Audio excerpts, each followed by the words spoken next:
Les amis, merci beaucoup pour vos retours sur ma première vidéo.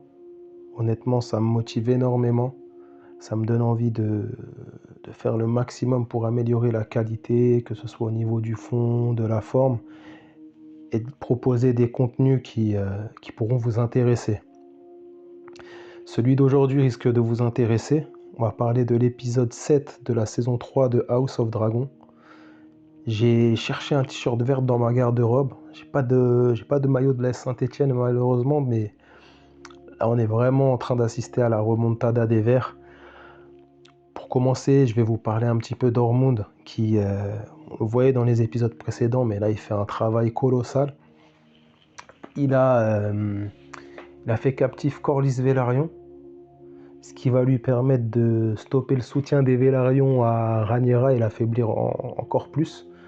En fin d'épisode, on voit qu'il parvient à ramener Ulf à sa cause, donc avec un dragon.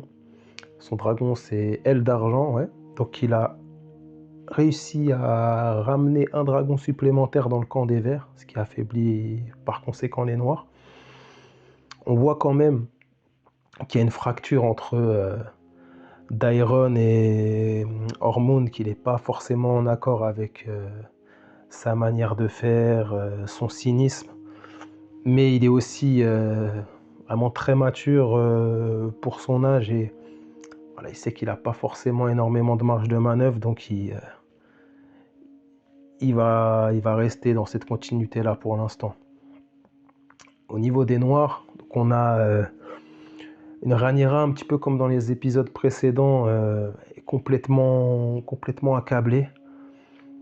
Je crois que la première scène de l'épisode, c'est le conseil où voilà, elle est toujours autant débordée. Elle n'arrive pas à gérer le royaume, c'est hyper compliqué pour elle.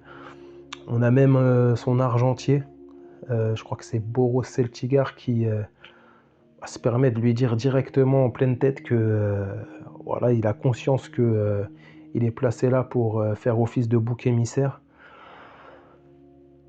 Même Mysaria qui faisait un peu le lien avec le peuple perd un petit peu ce lien-là, parce qu'on a une scène où elle discute avec l'une des oreilles qu'elle a dans Port-Réal.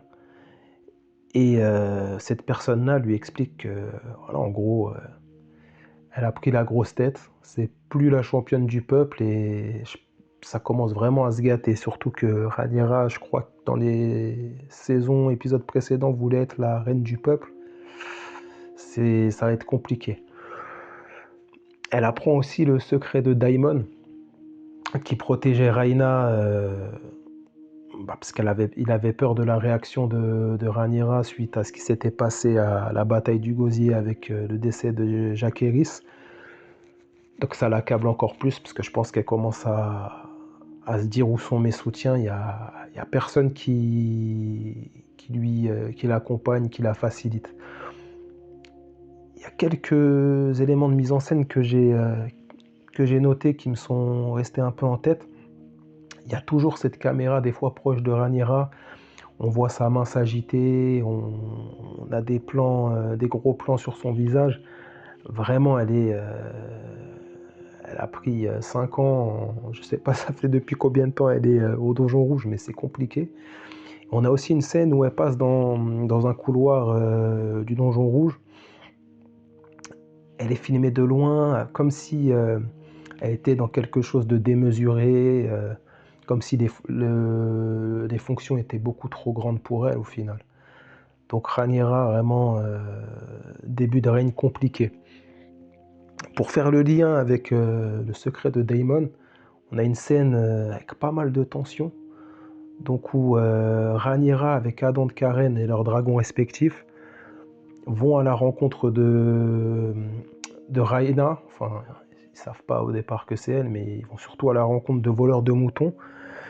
Et voilà, ils s'aperçoivent que Daemon cachait ce secret-là, il voulait protéger sa fille.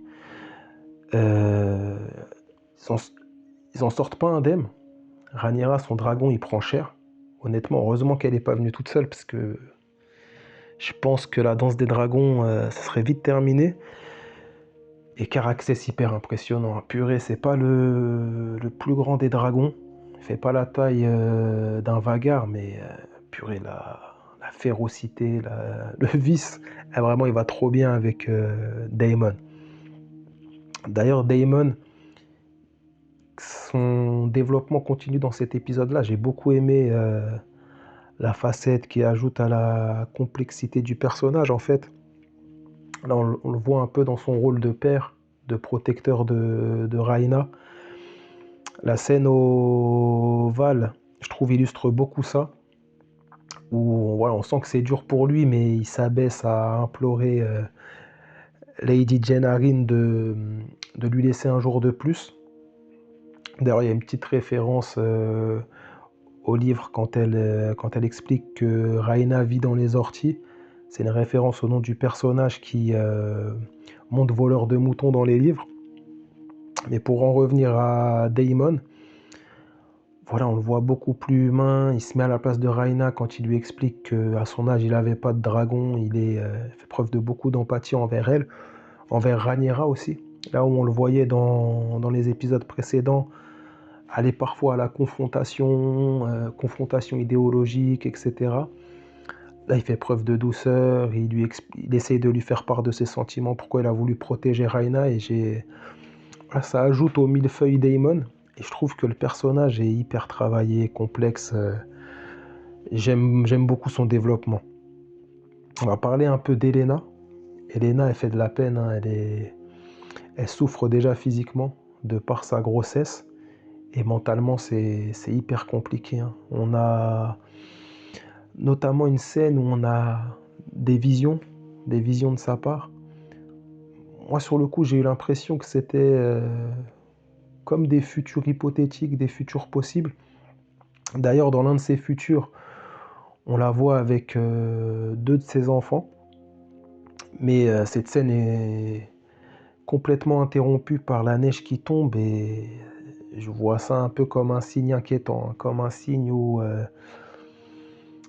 voilà, c'est pas forcément ce futur-là qui va se présenter malheureusement. Alicent, dans la continuité, donc elle va à Reno pour exécuter le plan mis en place dans l'épisode précédent. Elle tente d'empoisonner Aemond. D'ailleurs, la scène m'a fait rire quand il se dirige vers Alice Rivers, atteint par le poison, et qu'elle lui dit, le traite d'idiot comme si c'était un gamin de 10 ans. Ça m'a fait esquisser un sourire. Mais Alicent, pour en revenir à elle, bah, c'est un peu le miroir de Rhaenyra. Elle est en train de tout perdre, donc elle a perdu, en tout cas elle pense avoir perdu Aegon. Elle est en train de perdre un peu son lien avec Elena, ce qu'elle essaye de sauver en participant à ce plan-là. Et donc là, elle pense avoir sacrifié Aemon, donc on a ce miroir-là. Et moi, la question qui me vient à l'esprit, et je pense que ce soit Rhaenyra ou Alicent, je pense que ça doit trotter aussi dans leur tête, c'est est-ce qu'au final ça en valait la peine vraiment de tout perdre pour le trône de fer. Donc après, bon, on verra ce que la suite nous réserve, mais voilà, ça fait... Le prix est lourd. Pour finir, le MVP de l'épisode, franchement, magistral, Aegon. Donc faut parler un peu d'Aegon dans la série au départ. Il est dans la lignée des Joffrey, Ramsay Bolton, il est détestable, il est immature. Il est même violent dans la saison 1 avec les combats d'enfants. Vraiment, on se dit comment on peut même penser à mettre un gars comme ça sur le trône de fer. Mais là, depuis qu'Aemond a tenté de se le farcir, hein, on va dire les choses telles qu'elles sont. Alors on a un personnage tragique qui est au plus bas, qui s'est illustré d'ailleurs dans l'épisode précédent quand il en vient à embrasser la botte du chef de repos des Freux. Donc il est vraiment au plus bas dans tous les sens du terme, mais il persévère, il a des sursauts. Bah, comme quand il fait face à à ce chef. Ah, il essaye d'avancer tant bien que mal. Et on a la première scène, en tout cas j'ai l'impression, on a la première scène dans cet épisode où il est valeureux. Donc ça va être la scène. Alors juste avant ça, ça m'a fait rire aussi. Il est avec Tyrion Lannister et Larys Fort. Il leur explique que voilà, il veut plus fuir, il veut faire face. Et Larys Fort, faut faire sans lui, hein. Il a sorti sa carte infirmité et il est parti vers d'autres cieux. Ça m'a fait rire quand même. Et par contre, Tyrion Lannister, il reste à ses côtés. Honnêtement, c'est admirable. Donc pour en revenir à la scène quasiment finale, il fait face à l'armée mouton. Encore une fois, ça m'a fait rire, mais ça, je trouve qu'en fait, ça caractérise trop le personnage. Il est à ça de faire volte-face. On le voit, il dit non, non, non. Et finalement, là, il se dit bon, là, ça y est, je reste dans la lignée. S'il faut me sacrifier pour rester dans l'histoire, je vais me sacrifier. Et il envoie un discours. Le discours, il est incroyable. Il est incroyable. On a... l'acteur, c'est Tom Glyn Carney, pardon. Il m'a donné des frissons. Il est exceptionnel. Il est exceptionnel.